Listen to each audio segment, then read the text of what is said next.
খুন করে দুষ্কৃতীরা সোশ্যাল মিডিয়ায় লাইভ করে, কিন্তু দিনের পর দিন পুলিশ তাদের ধরতে পারে না। পুলিশি অকর্মণ্যতার বিরুদ্ধে নিহতের পরিবার বিক্ষোভ দেখালে উল্টে তাদের বিরুদ্ধেই মামলা দায়ের করে গ্রেফতার করেন আধিকারিকরা।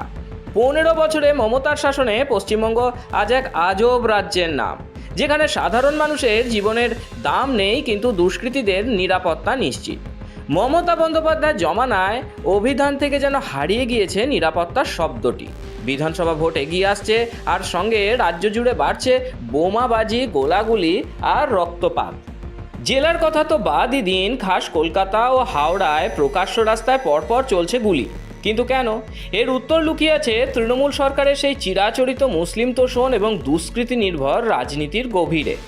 যখন মসনদ টিকে থাকে এক বিশেষ ভোট ব্যাংকে তুষ্ট করার ওপর, যখন প্রশাসন চলে গুন্ডাদের পেশি শক্তির ভরসায়, তখন তাকে সুশাসন নয়, তাকে মহাজঙ্গলরাজ বলাই শ্রেয়।